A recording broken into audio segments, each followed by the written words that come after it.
Hello and good evening. How Hello, are you, how are everybody? you? Yeah. Good evening from PMI UAE chapter, Process Automation. Today's webinar is regarding process automation in project management by Dr. Mona Zoughaib. PMI is a world leader and we work on your behalf to advance the project management profession worldwide. PMI UAE chapter is the UAE chapter of the US-based Project Management Institute run by 100% volunteers. We're proud to be in the top 5% of chapters globally in terms of members and are growing day by day. We are passionate about project management, professional and personal development, networking, and education. We are dependent on you in order to make our chapter activities as interactive and as invigorating as possible. So please contribute to our activities through interesting talks, presentation, questions, corporate sponsorship, and help us out as a volunteer. New and advanced benefits, networking, learning and knowledge sharing, career growth, and events. Our sponsors are National Archives, Ministry of Presidential Affairs, Dubai Health Authority, and our partners is IIL Middle East. Please find out through our social media platforms and our website, www.pmiua.org, and follow us on PMI UAE chapter, Facebook, LinkedIn, and Twitter as well. One strategic PDU will be automatically claimed to those who attend this webinar, which will take obviously 4 weeks to come into your account. And you no need to claim it yourself. Please note, please engage with the panelists through chat and Q&A sessions. So our panelists today as speaker, Dr. Mona Zoughaib. Dr. Mona Zoughaib has more than 25 years of professional experience in several industries, among which are banking, aviation, and consultancy, services for international companies and banks. In addition to that, Dr. Mona has more than 15 years of mentoring and executive training experience, where she took many roles as a senior business and technical consultant, giving workshops. She had many talks at different international events in different countries, PMI region 12, meetings, Dubai, National Bank of Kuwait, NBK, Kuwait, Spain, international leaders of my meeting, and Germany, LIM, and others. She currently teaches at AU, Lebanon American University management courses for graduates and undergraduates, human resources, international business, project management, and management of multinational companies. In addition to that, she's teaching executive MBA as well, serious play for executive team building, design thinking, and Lego series play and people analytics. Welcome, Dr. Mona. I believe you are having one more individual for registered trainer PMI. Am I right? Yes, I'm the co-founder. Hi, everyone. Hi, Kashan. Hi, Olumide. Yeah, and thank you for always arranging these amazing talks that benefit not only project management community, but all other communities from different industries. Yes, I'm the co-founder and general manager of We Grow Minds. We Grow Minds is now in Dubai and Beirut. And, you know, we give training in project management. We recently became an authorized training partner for PMI Global. And we do provide PMP certifications among DA and other certifications, among consultancy, event planning. Yeah, they can check my LinkedIn if you can write it down on the chat. Definitely, definitely. So would you like me to start? Yeah, please go ahead. I'll hand over the stage to you now. So I share, you want to stop sharing? Okay. So hello again, everybody. Hello, project management community, executives, employees, freelancers, entrepreneurs. So amazing how PMI UAE is able to arrange this amazing talks every week. I attend them myself, and every time there is a different topic that really benefit not only the project manager, and I bet you're not attending only for the sake of accumulating PDUs. It's general knowledge which will really enhance your understanding of so many concepts and understanding the challenges that are surrounding us, finding solutions, putting hands together to solve them, discuss, and so on. So today's topic is process automation in project management. And I would like you to always keep in mind throughout this session the mindset of an operations manager and the mindset of a project manager. Why is that? Because at the end of the day, you know, projects most of the time are being created for the sake of enhancing the operations of the business, increasing the return on investment, the profit of the organization, solving problems, grabbing opportunities, and so on. So if you look at the executives, if we start from the top, because at the end of the day, as PMI tells us, you know, all projects should be created starting from the top. So a strategic decision should be taken in order for the organization to undergo whatever projects in any different industry. So if you look around us and see all the challenges that we continuously, or COOs, CFOs, top managers face on a daily basis with all the challenges, you know, across the globe. Lately, we've seen the COVID-19, the economic situation. So many pressures on the executives to actually find solutions or face these challenges. And many times, these challenges are being faced by merely creating projects that would solve them. And this will create a bigger load since they are going to create those projects and at the same time doing business. So they will have to continue doing business and create these projects and manage the teams. And these teams as well will be pressured with all the stress from top managers to deliver high quality projects. Of course, all of you know, or most of you at least know, the different constraints that are set, you know, on the projects, regardless if organizations are managing these projects in an agile or waterfall methodology. Constraints are there. So you cannot have resources forever, infinite number of resources. You cannot have a budget infinitely, and you cannot take forever to finish the project. So there are always constraints. And these external challenges make it even more challenging to really be faced. So, and they are supposed or expected to do that while staying enthusiastic, staying productive, and cheerful, and deliver from their hearts. So all these challenges, you know, they come from different sources. I'm going to go over quickly the many sources of challenges. Let us start by the complexity of projects or operations. So in the world, you know, the way we do things is different, and the way we deliver or manufacture or manage, whether it's at the level of human resources, manufacturing, IT service management, whatever it is that we do, the processes are becoming more complex, and the demands of the customers are growing, and they expect you to give them better with the acceptable prices and acceptable quality.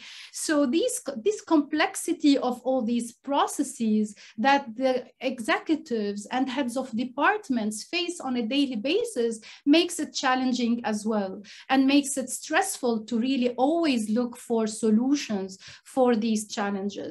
And you know, the complexity of the processes worldwide is coming from the fact that, you know, it's not easy anymore. There are competitions outside, and in order to beat those competitions, you have to be able to adapt to the complex environment. And sometimes processes are difficult to understand.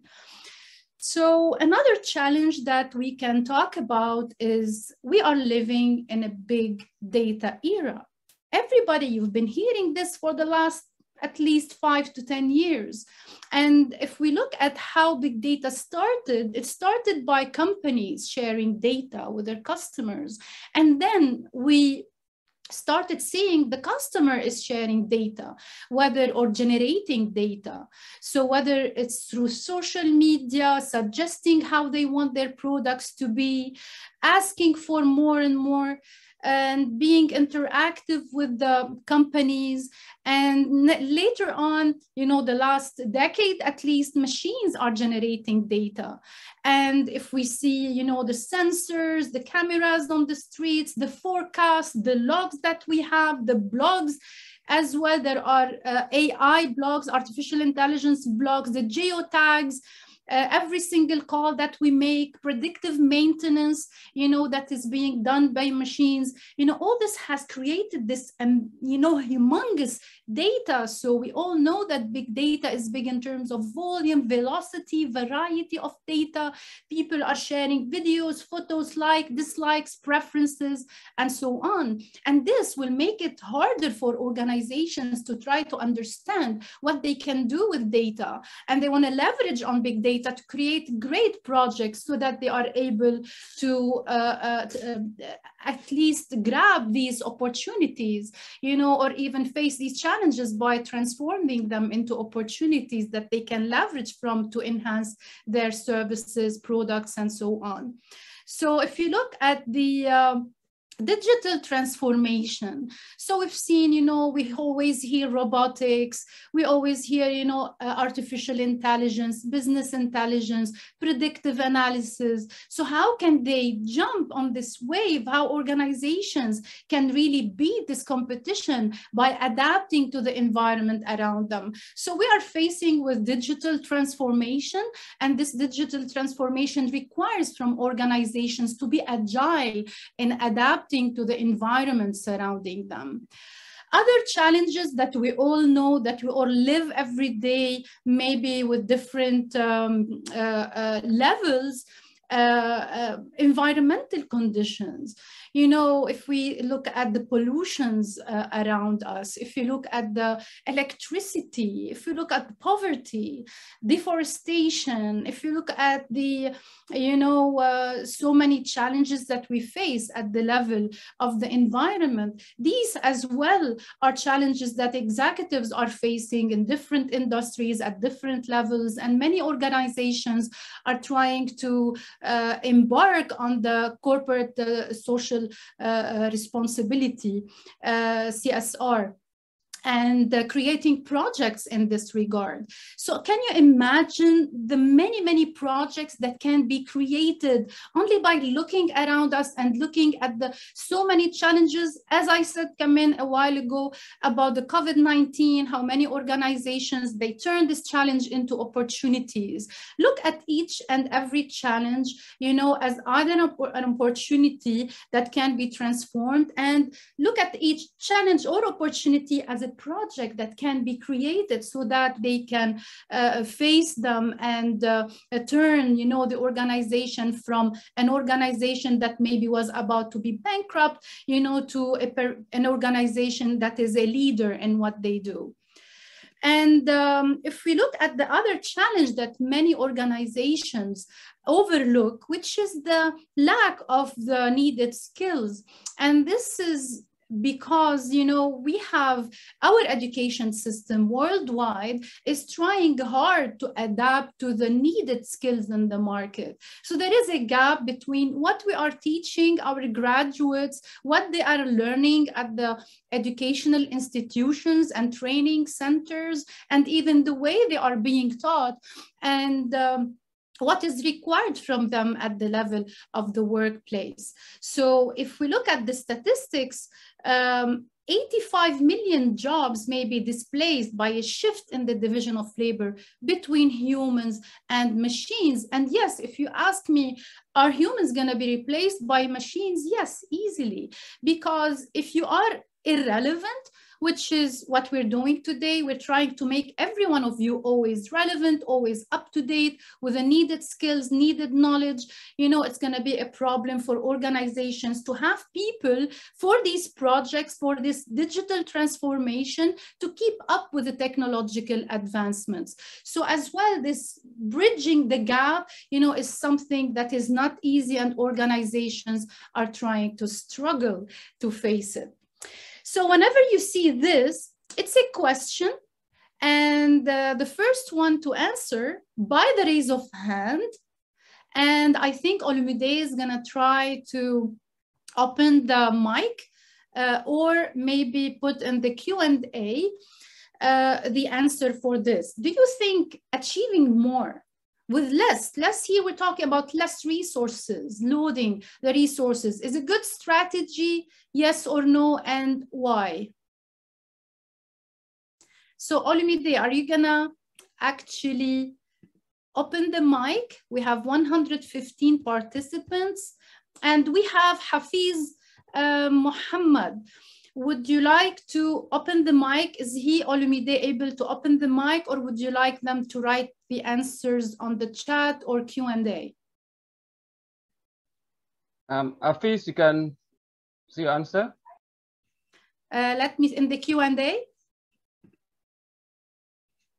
You should unmute and speak. I've done that for him. Hafiz, I'm going to unmute you so you can speak your answer. Thank you. So you are going to be unmuted, Hafiz. And those who answer correctly, you know, will win a PMP course. And I took the approval of Olumide to do that. If you are already a PMP certified, you can give it to your friend. Go ahead. Good evening, Dr. Mona. Yes. I think it is a good strategy to achieve more and less. I mean, who wouldn't want that? But one has to see that it does not affect the other aspects of business. As long as it doesn't affect the other aspect of business, in my humble opinion, I think it is a good strategy. And how about if I tell you the organization is asking you to achieve more with less people? Can I hear the answer of Abdul Salim Olumide as well?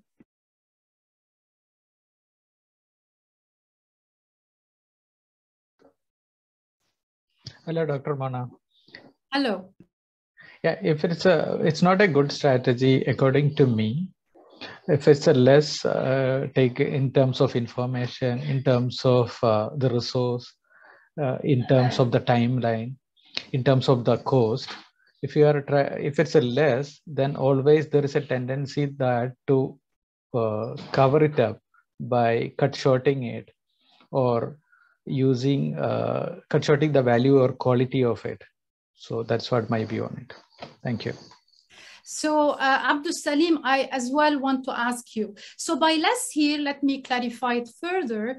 Less resources, less human resources. Let's talk, because you know it is a very broad topic and it can be understood in so many different ways. So if we tell you that you're going to have less resources and want you to achieve more, because, you know, we're in the era of, you know, cutting on human resources and you are expected to deliver more.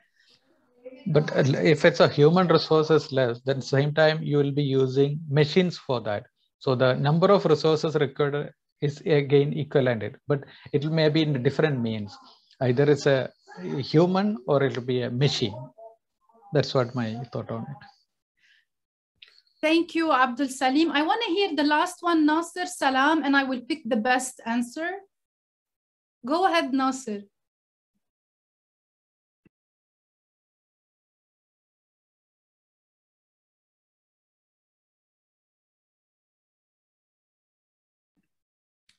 Olumide, can you permit Nasser to talk? Okay, thank you. Hello, can you hear me? Yes, we can. Okay. First of all, thank you. It looks like a nice presentation, nice topic to be selected. The answer, from my opinion, is totally yes. This will show a lot of efficiency to the company or to the organization. Even working with less resources, this is actually, we are not actually removing resources. We are steering the resources to another objectives, to another company, to another element in the company strategy objective. Actually, we have a lot of data, and this data sometimes may be reducing the human mistake errors. This is sometimes speeding the execution, sometimes also reducing the resources, and this is sometimes helping the company profit and meeting the company business objective. But the threats about removing resources or getting rid of resources, this is not true. Actually, the smart companies usually steer the resources, move the resources to another objective, make it more, that have more intelligence than from the ongoing and operating processes that can be automated easily. Thank you. Wow, that's a very good answer, Nasser Salam. Thank you so much. But I am inclined to choose both of you, Nasser and Abdul Salim, because, you know, there is no best answer in this regard. And always there are conditions, always there are, it depends in project management. So it depends on what we are trying to do. Are we talking about reducing resources, which maybe is good for the organization? And are we talking about using machines to only eliminate repetitive jobs? So congratulations, Abdul Salim and Nasser Salam. Hafiz, you have a good answer, but I would like you to participate again in the second answer. Thank you so much. And moving forward, they are expecting from executives, you know, to do more with less resources, less employees, and this sometimes would lead to employee burnout. So if you haven't automated yet, if you're still an organization that hasn't adapted to the surrounding changes, and taking into consideration the load of work that will fall on the shoulders of the few employees, you know, and the load of work, you know, at the level of the organization, it will actually lead to less productivity, and they will not be as engaged, and they might leave the organization in no time because they are overloaded. So if we talk about, you know, a good strategy, many research has been done, and this is not a final answer. So this depends on so many factors as well. But if you look at it from the perspective of not having the organization to automate the repetitive, tedious tasks that can be done by machines, as our friend said in a while, you know, it will lead to improve the morale, doing less with less, doing less hectic jobs that needs a human intervention with less effort and less resources is the best approach.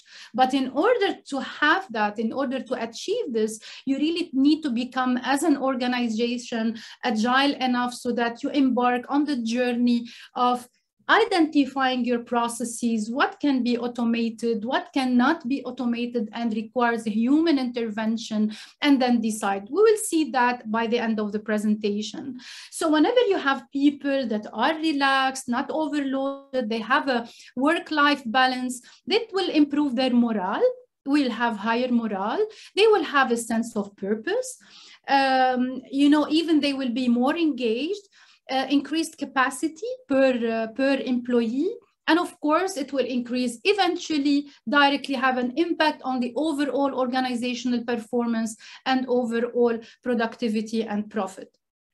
So as you see, if we see all these challenges surrounding leaders, you know, they have to act. They shouldn't just look, you know, at all these projects, not knowing what to do about all these, because, you know, since we said it's at the level of the top of the organization, you have to start from the top at the strategic level.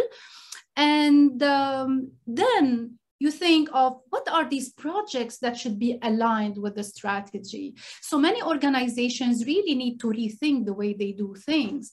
And I will share with you some of the examples. Please let me know if you can hear Olumide, if the video is correctly and I will mute myself. Let us see some countries, organizations that are creating projects to enhance their processes. Ladies and gentlemen, welcome to Dubai.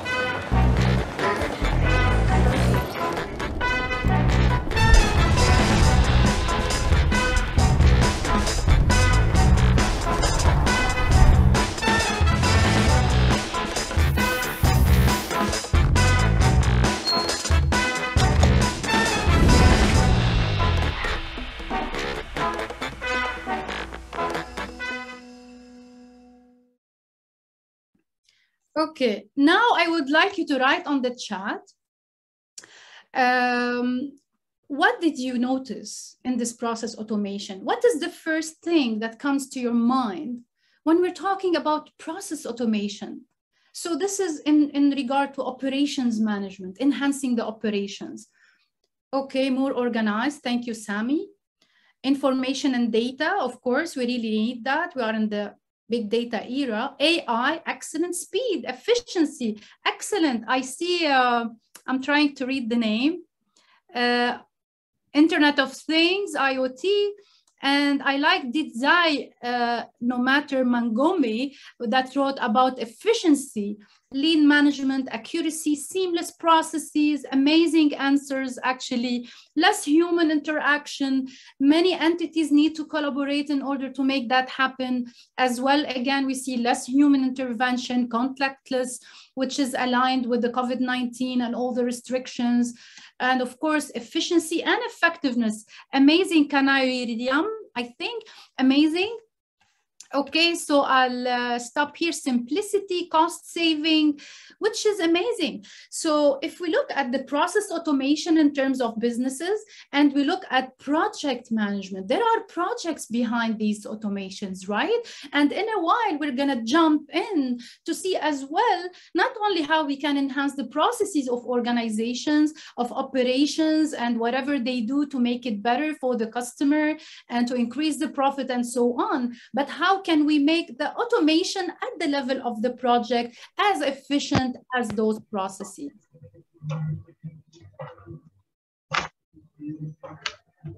Can you mute Olumide? I don't know who's talking. Thank you. If you're flying through Dubai International Airport, you can soon breeze through the airport checking and security by just showing your face. The new biometric system introduced by the GDRFA Dubai will allow travelers to walk through the airport's touch points without need to show their travel documents or boarding pass. With only a mix of facial and iris recognition, your face becomes your passport. Now, this is all about saving time. These cameras can verify my identity within seconds. It is faster than me pulling my passport and hand it over to her and she can scan it to verify my identity. It's a new step to the future. Wow, that was amazing. I mean, I didn't need my passport to show it to the immigration officer. It's just like my face was my identity. And smoothly, I'm going to the next touch point. As you can see, we went through today the full seamless journey at Dubai airports.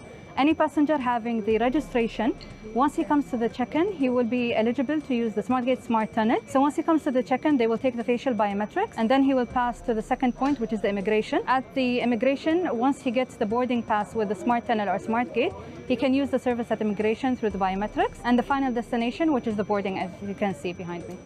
So the future step is to have a biometric seamless journey, so passengers won't need to use any of their documents once they come to the Dubai airports. With the facial and iris recognition, as you reach to the Emirates Business Lounge, the camera will detect your picture and verify your identity.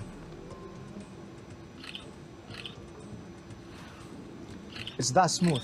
You can see, you can go and enter Emirates Business Lounge. This is one of the touch points that the biometric path will serve you. The state-of-the-art biometric map was the latest initiative introduced by Dubai for smooth traveling and seamless journey. By just looking at these gates, and you're all set for your flight. I'm Ali with cameraman Ahmed Ramadan, wishing you a safe flight. So now my other question would be to you. If we look at it from the perspective of the client, of the customer, no matter what the industry is, how process automation can help in terms of, you know, if you're the customer, what would you feel? What would be enhanced? So I'll be waiting for answers. Satisfaction of the customers. Excellent, David. We have people from Pittsburgh as well. I don't know if David is. Increase of market share, time saving as well. So if you put yourself in the shoes of the customer, how would you feel?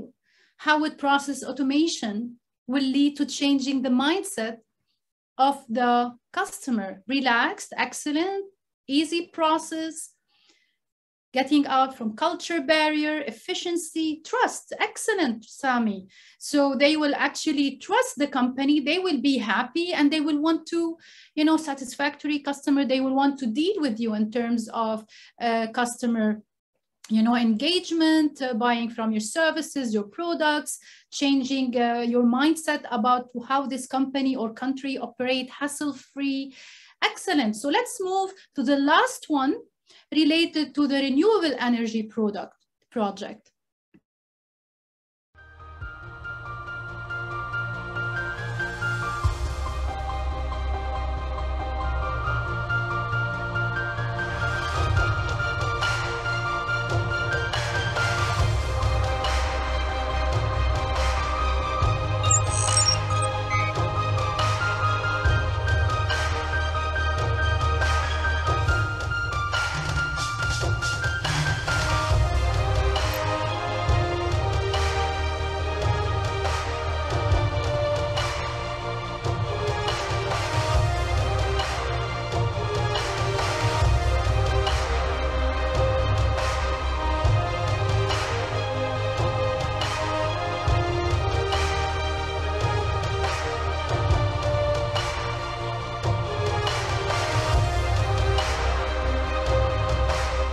清洁能源不光光是中国，也是乃至一个全人类，一直在追求的能源的方向。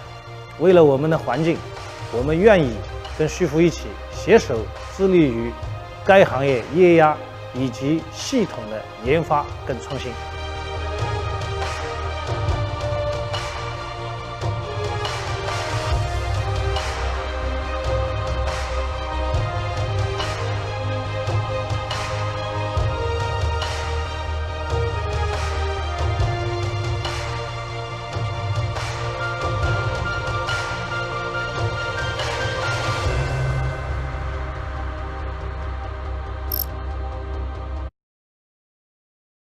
My last question for this topic is, what are the challenges that this project has solved among the challenges that we discussed at the beginning of the session, to see if you are integrating topics together?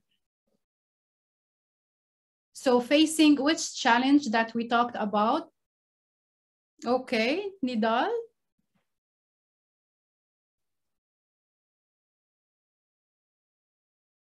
So can you name the challenges that we talked about before, related actually to the environment? So we talked about the energy efficiency and sustainability. Excellent, David. Excellent, David. David, do you have a PMP certification? You have answered so many things correctly. Do you have PMP certification, David? Yeah, excellent. So infrastructure readiness, improved safety measures, saving the environment, and so on. So if we CO2 emission, saving environment, pollution, culture, and so on. Amazing, amazing attendees.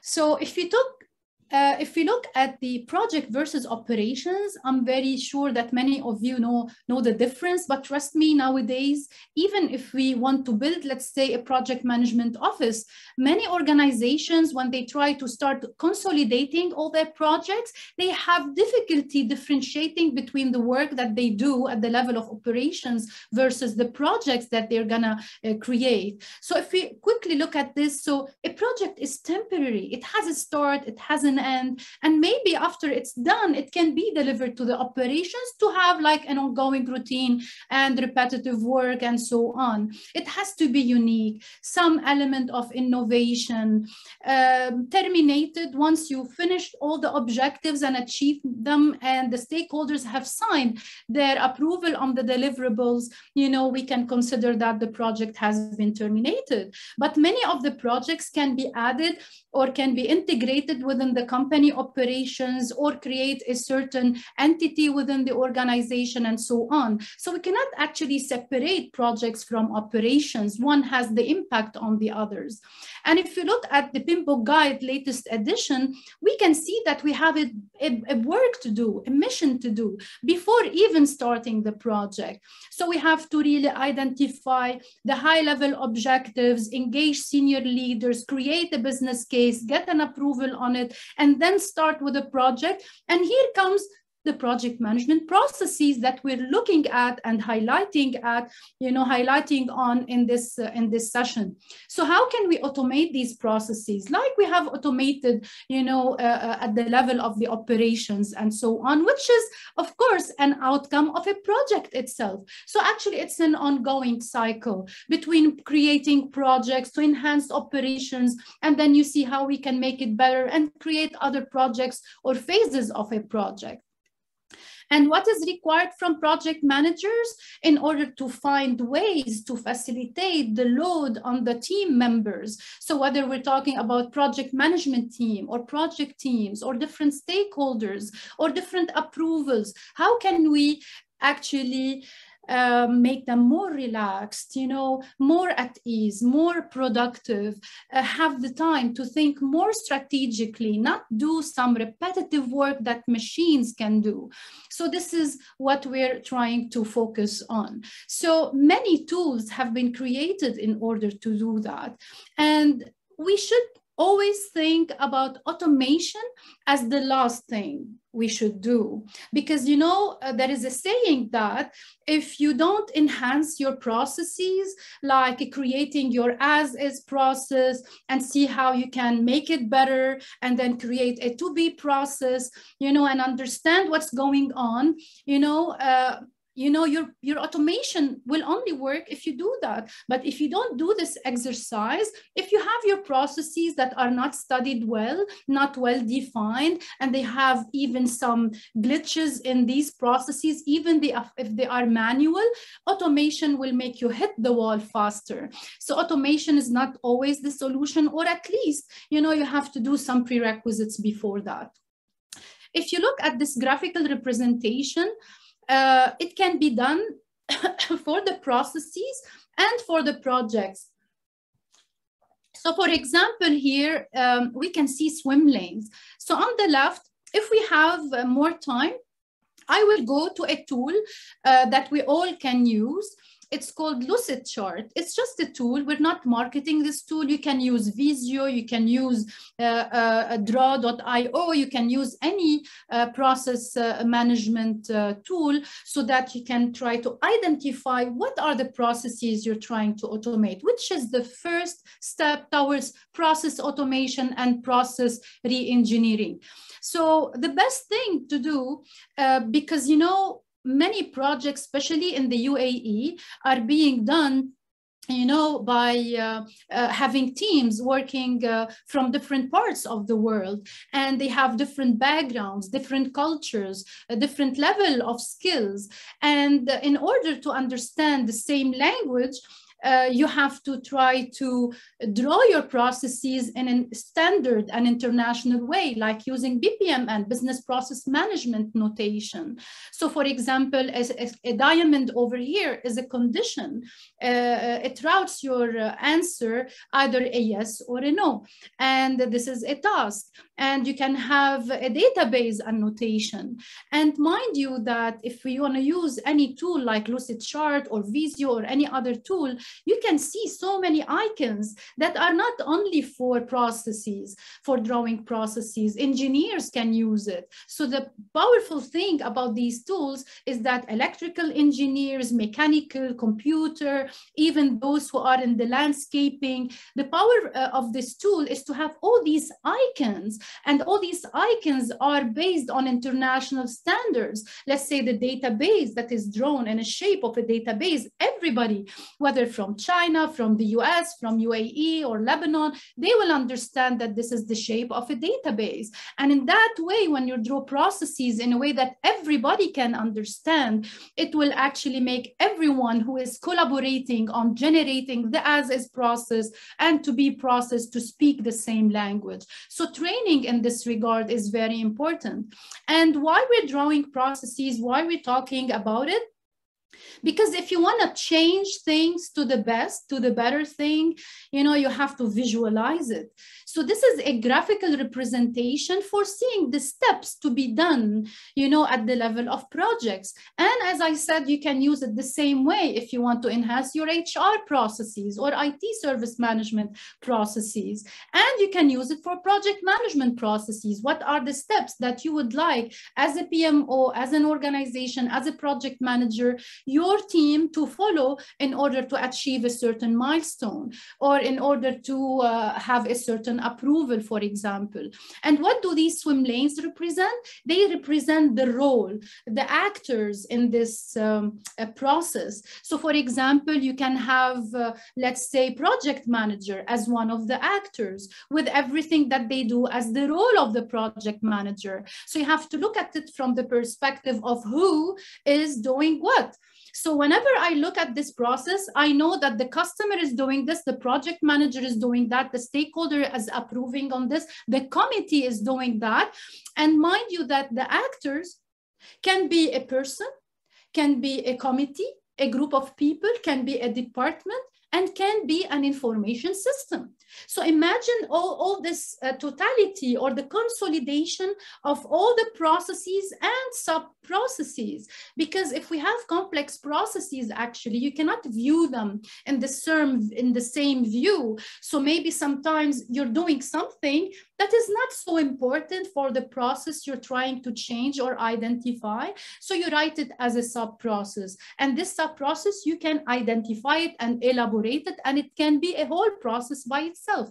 If we have time, I'm going to go and show you how to create swim lanes, how to integrate them together, and the sequence of steps and activities, which later on, once you see them, you can check how you can make them better, because only the human mind can interact better and can become more creative when they see things visually, and then they try to make them better by, eliminating some bottlenecks, eliminating a manual process over here, the need to include a system for process automation and so on. And then and only then automation takes place. So if we look here of what is process automation and project management, so it means you're assigning only repetitive jobs. We're not eliminating the role of a project manager. We are trying to assign tasks that are repetitive and that are not needed or don't need any interaction or creativity by the project manager and the project management team, and we're moving it back to the machines. So this is what we're talking about. I don't want you to misunderstand the concept by, okay, why do we need a PMO? Why do we need a project manager? No, what we are trying to do, if we go through the series of events that happened during this session, there are challenges, there are operations managers, executives, they are stressed or pressured by creating so many projects in order to face those challenges. And to face those challenges, projects need to be created. And these projects, in order to deliver on time, to deliver within the quality needed, to leave some documentation behind each and every project, to accelerate approval process, we're trying to automate these processes to alleviate or remove some of the burden on the shoulders of project managers to do a better job with a better quality, and to leave for them, you know, more time to think strategically rather than doing dummy things. And we will go over the examples of project process automation. Don't worry about that. So if we want to talk, this is automation in general, and how can we apply it to project management process automation? It means completing basic project management tasks and functions without the human intervention. So if I want to ask you another question for our beloved attendees, what is the difference between, so now again, we need the raise of hands, and Olumide will open the mic for you. What is the difference between resource loading and resource leveling? Abdul Salim, yes, again, another chance. Are you PMP certified, Abdul? Or this hand was raised from before? Yes, Dr. Mona, I am a PMP certified. Okay. Would you like to answer? Yes, yes. So according to me, this is the loading is you're pumping the resources into it, but in the leveling phase, you are doing the optimization of it. Okay, thank you. Excellent. Let me hear Natarajian.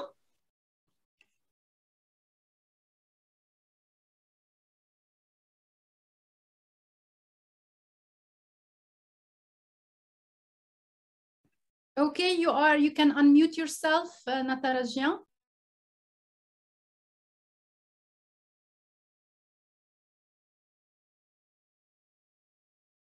So we are waiting for you. We cannot hear you. Can you unmute yourself? Hello.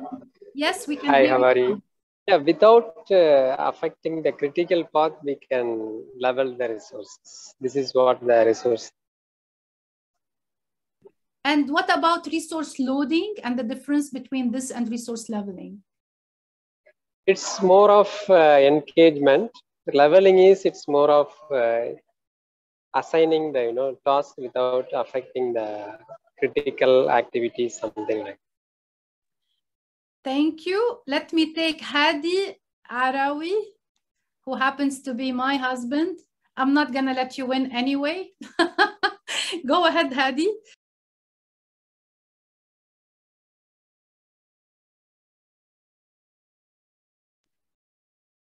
Talking is permitted. You can unmute yourself.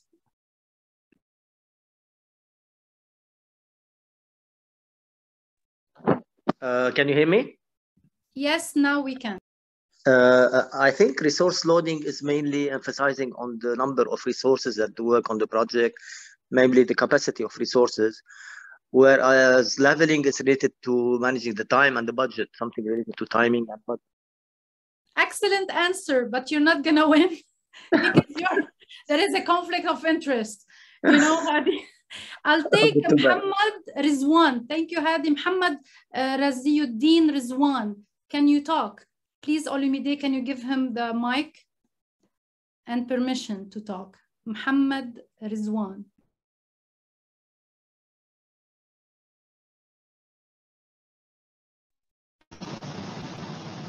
Hi, good evening. Hello. Hello. Resource loading is more related to the capacity management, whereas leveling is it is optimization of budget, time, and sometimes resources. Excellent, Muhammad. Actually, I'm going to pick up Muhammad. Okay, thank you, Muhammad. Are you PMP certified? Yes, I do. You are. Excellent. Yes. So you can give the PMP exam preparation course to any of your friends, and congratulations. Thank you. Okay, moving forward, If we talk about resource loading, as you said, it identifies the amount of project resources required over a project life cycle, while resource leveling, as you said, is an optimization. And yes, I want another one to win, which is Abdul Salim, I think. He got it right as well. Abdul Salim as well, you won. Okay. So these two, please, Olumide, take note of these two winners, and they can gift it to any of their friends.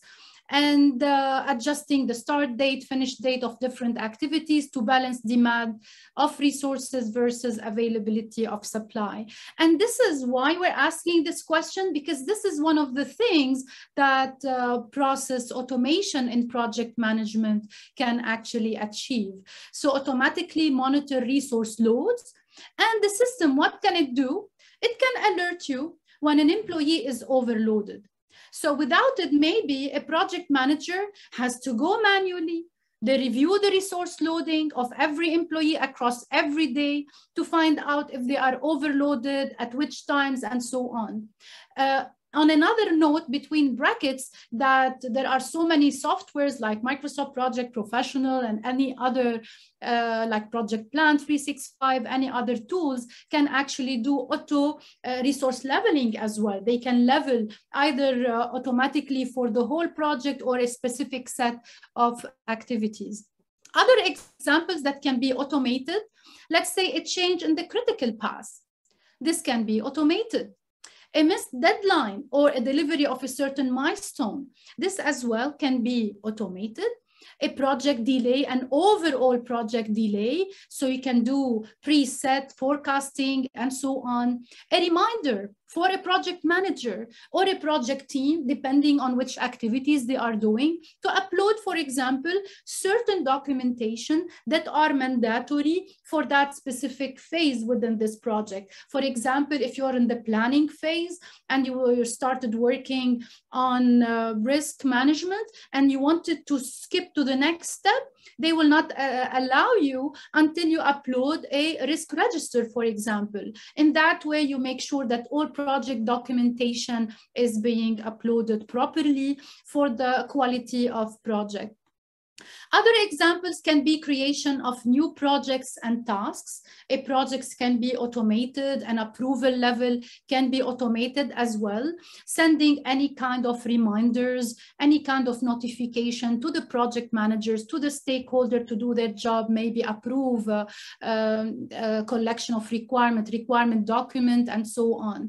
Maybe a review of a certain document, approval process by the CEO or any top management, or by the project manager or PMO, identifying bottlenecks, sending scheduled project reports. So for example, every time we finish this amount of work or we are in a certain phase, go and auto-generate reports and so on.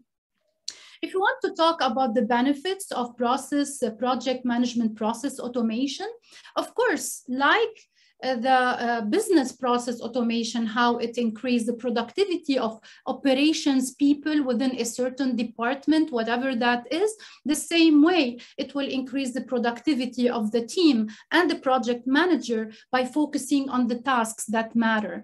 And it will increase the efficiency and effectiveness, which is one of the things you already guessed and you mentioned on your chat. Streamlining communication between the different members. There is visibility now on the tasks and who is working on what. Offloading manual, time-consuming work, repetitive, that you don't need to really focus on, and move it to the machines. So removing the human element in certain tasks and activities will produce, of course, more predictable results, will free you as a project manager, as a project management team from doing repetitive, low-value work and focusing on high-value work. And of course, as we mentioned, making sure to send you notifications and reminders regarding certain documents that need to be uploaded will increase the quality of the project. Of course, it will help in document standardization, saving time, saving cost, which are standards in whenever you do it properly, if you do it properly, the project management process automation. Many companies nowadays are doing this. And of course, before process automation, you have to make sure you have a platform that will be, consolidating all the project information within that platform. Because as you said, at the end of the day, this automation requires a humongous amount of data. And in order to notify you and give you quality notifications and alerts and predictions, you have to have good quality data. And if you want to talk about what should be done, and actually this is, we're touching only base of how process re-engineering. I've been doing this for the last 7 years in order to assess existing processes, which is part of consultancy, and brainstorm with the team, with the shareholders, stakeholders about what could be done to make it better, and then try to draw another to-be process. And how this is done: first, you have to determine your process current status. This is the most difficult step to do. You have to start from somewhere. How you do it? Let us sit together and decide how we are going, or what are we going to automate. And if we decided, for example, let's automate the approval process at the beginning, and then you have to see the current status. How is it being done currently? What is the status quo? And which will serve as a basis for a comparison that will happen throughout the remaining steps. So you have a baseline to compare to and see how you can enhance along the way. And once you create the design or model and draw it, like using a tool like Lucidchart or Visio or any kind of tool that you can choose, as long as it aligns with the international standards of drawing processes and charts. And starting from the as-is state, you can craft the to-be state, because you are seeing them, visualizing them, trying to see where you can enhance them and make them better. Where are the bottlenecks? What step can we eliminate? Which swim lane? Maybe a whole role will be eliminated, or actor can be eliminated. Maybe a new actor will be included, like an information system, for example. And focusing on the desired areas for improvement. What would you like to improve? And then you have to ask so many questions. What if we do this? What if we do that? And all these what if scenarios need to be brought to the table. And then you try to execute. You put your process design into operation, and not necessarily automating it. Of course, automation is better, but you can apply a new process even without automating it. And then you track your processes and gather statistics on its performance, KPIs. For example, you can say, before we were able to create a project in like 3 days. Now we can do it in a couple of hours. So this is how you can measure performance and how they are becoming more effective and more efficient. So use your analysis to determine whether further improvements is possible. So don't think about it as a one time, one way. It's always iterative. Even the waterfall methodology, it's iterative. The agile methodology, it's iterative. There is always a room for improvement. And of course, when you embark on this journey, you have to take or put in your mind or take into consideration some elements, and you should ask yourself the following questions. First, I really need to understand which tasks in project management should be automated. What are the things that we are doing currently manually, and they are taking lots of our time and mainly should be, maybe administrative tasks? Which of our processes are well documented, visualized and drawn and documented and mapped, which are consistently repeated? And they don't change a lot, because if a process changes a lot, it's going to create a complex process with lots of maybe programming on top of the automation that you're trying to do. And are these processes basic enough to automate without the human intervention, or does it require, maybe we can do it hybrid, part of it to the machines and part, it requires a human intervention? And what is the level of automation? Are we going to go basic or dig deeper into it? And maybe some organizations would choose baby steps to do it. And which processes would require an approval of the PMO and so on. The last thing, which is the last slide that I'm gonna give you, how to be ready for such a transformation. Because, maybe I'm very sure you have heard of this a lot, but not many organizations, are applying this in the right way and fully. And in order to do that, and if you're working right now, and if you're even an entrepreneur and you want to change the way you do things, my last giveaways would be assess the readiness of your organization. Are they ready enough? Are they mature enough? Do they really know what is process automation or process automation for project management? And in order to do that, you have to start by building a strong case and show them what are the benefits, return on investment, even if it's a long way for the payback period. How are they gonna, achieve their strategic objectives? And of course, in order to succeed in such an initiative, you have to engage top management, the project management office, project managers, depending, on the structure and the culture of the organization. Of course, without the people helping you, you really need to select the right people for process design. You have people trained well enough to know how to, by talking, by discussing with the stakeholders, how you are imagining in your mind. Your brain should be like a computer, translating all these steps and processes into drone, amazing process that is ready to be improved. And you really need to choose the right tool to do that, that is user-friendly, enough user-friendly to be able to draw all these, because it's not going to be only one process. Every department has hundreds of processes in terms of operation, and every project as well has tens of processes within project management lifecycle.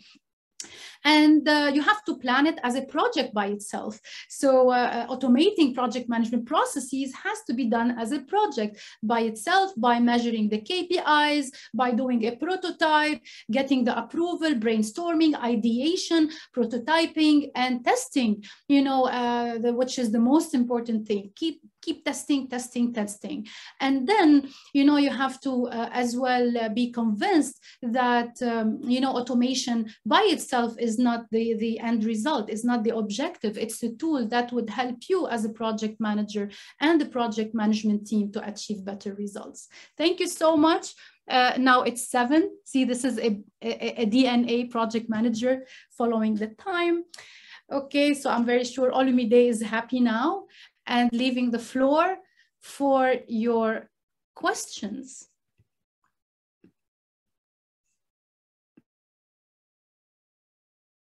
So I need Olumide to help me in reading the questions in the chat. You're most welcome. So a question by Nael Youssef. How can organizations keep in line with their needs, agility, constantly welcoming the change? Actually, that's an amazing question, and it really requires change in the culture, change in the mindset. Because, many organizations, Nael, maybe they are willing to do that, but maybe they need the buy-in of top management.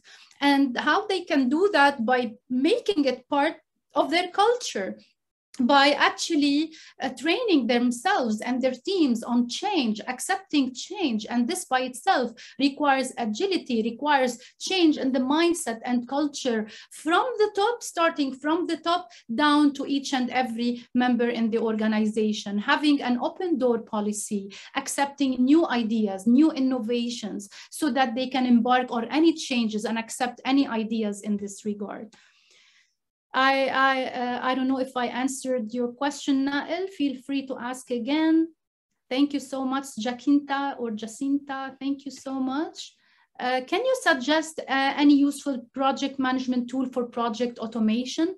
Actually, in my previous talk that I mentioned, Microsoft Project Server, which is an enterprise project management tool, but I'm not marketing them. It can be any other tool.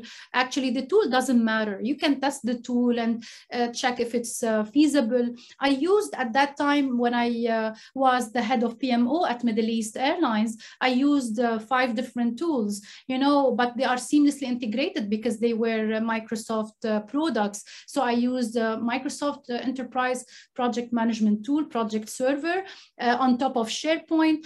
We used SharePoint Designer to automate the processes and see where each and every step in the process, the project is, with all notifications and alerts and reminders. And we integrated it with business intelligence, Power BI, to generate the needed reports. So actually the tool is not the most important thing. It's the mindset, it's the culture of accepting change and at the level of the organization.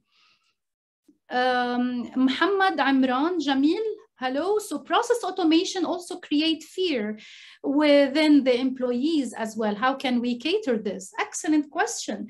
Actually, this requires a high level maturity level for top management to really explain the importance of process automation to the rest of the employees. Because, you know, if they have this misconception that the process automation will remove them or eliminate their work from the organization, it's not going to succeed. But what if we try to put it in the framework of actually removing from their work the repetitive dummy tasks that machines can do, they will be having more time to think more strategically and having more time to grow better in the organization and achieve higher added value outcome. So this requires training, awareness level, knowing that I mentioned at the beginning, in order for these employees that are afraid not to be replaced by machines, they have to keep up with educating themselves, training themselves, and keeping on, creating, a place for educating themselves in terms of different skills that they need to acquire so that they are not replaced by machines.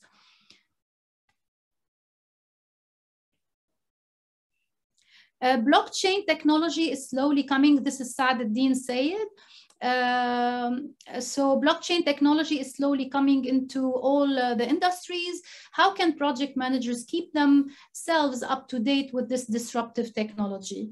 Actually, project managers at the end of the day can be part of the decision-making process, even at the higher level, but it depends as well on the organization structure, on the culture, and so on. Because, you know, an organization who is embarking on technology related to blockchain, and they will be creating so many projects in this regard, and it is their role to really educate project managers, and project managers need to keep up with the technological advancements. And in my opinion, it's not blockchain or not blockchain, it's any technology. Project managers need to always read, enhance their skills, their knowledge about what's going on, what are the trends in the technological advancements, and they have to keep themselves up to date in every single thing. But maybe sometimes this is not possible for certain types of project managers. It depends on your industry, and depends, you cannot be excellent in everything, and you cannot be knowledgeable in everything. That's why even PMI suggests to have a expert opinion. So having an expert opinion to help project managers in this regard and in any advancements to take that advice is a good thing. I have one question, Dr. Mona, if go ahead. Possible. Yes. Yeah. So we have a lot of PMPs available here, and they want to excel their certification, and probably they will go for program management, PGMP. So do you have any advice? What sort of resources we should go around, or your institute is providing any certification training for PGMP, program management program? Yes, we do have. So because we are authorized training partner and we took the approval of PMI Global, yes, we can provide these certifications as well. So anyone who is really interested, if you can go follow me on or connect with me on LinkedIn, you can reach out for us or go to send an email to info@wegrowminds.com, and we can answer you and give you all the details. Thank you, Shireen, for your nice words. Thank you, Juan. Hadi and Muhammad, are you raising your hands from before, or do you have a question? Do you think, Sami Jamil is asking, do you think automation is applicable to all types of projects, like construction, for example? As I mentioned, Sami, yes, project automation is not something that you do as a standard way.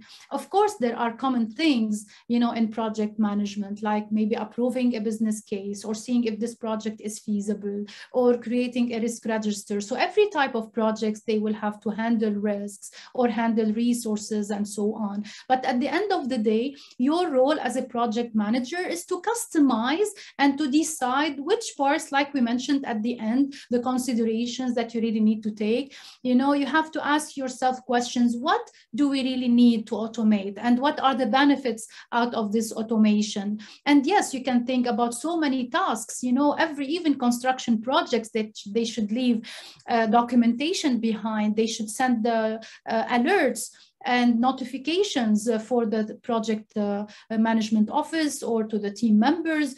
So you can actually try to see which parts of the project need or require certain type of automation, and you go ahead with the team and decide and make it happen. So yes, it depends. So you need to customize it. Thank you everyone for your nice comments. How effective the hybrid approach in process automation? So when we were talking about the hybrid approach, is to distribute the tasks between the project manager. What are the things that they require their own intervention, their own creativity to solve problems, because maybe the machines or the system can suggest things for you. For example, how to solve conflicts between two persons by digitally or using AI, analyzing the importance of the tasks between these two people and the importance of relationship between these two people. But at the end of the day, it really requires the intervention and the wisdom of the project manager to really try to solve these problems. This is one of the so many examples that you can actually allow machines to suggest for you something, and then the final decision will be for the project manager or the team or the PMO or the top management or any stakeholder. So hybrid in a way to leave the repetitive dummy tasks for the machines, and as well keep the human intervention ongoing. Excellent. The last question, and those who really have, do we have room for more questions, Olumide, or I stop here? So I think it's the time is over now. I will take this one last question. No worries. How can we validate, this is from Arun, how can we validate the process automation? Automation can go wrong too, depending on the nature of project and its complexities. Amazing question. All of you, really thank you for being amazing interactive audience. For this question, you know, one of the things and one of the steps that is really mandatory before bringing this process automation live and to the production to really make it you know, available to be used. You know, you have to, as we said, create a prototype. So start small by creating fewer steps and start like using baby steps into automation. And even if you grow and you have a really complex process to be automated, once you create this prototype, it means you are allowing several actors to test it. So it's not only the project manager who tests these processes, as well the whole team, and each and every team member will need to get feedback. So having feedback from others is amazing, and it will help in the testing of the process. And whenever we finish the testing, as we said, test. So testing is really an important element of the whole process. Of course, it's a learning process. As we said, it's something iterative. If you don't do it right from the beginning, you will enhance it in the second cycle. Okay, so please do send me your questions on info@wegrowminds.com, and I'll be happy, and practice. Yes, Abdul Salim. So we have to close this session. Thank you so much again. Thank you, Dr. Mona. Thank you for your help, and we look forward for your next session, hopefully in a month or two. Yes, of course, because we had like 135 attendees and even more, so we had like lots of interactions and questions, and anytime you need me or need any consultancy for free, please reach out for me. Thank you so much. Ciao. Thank you. Bye-bye.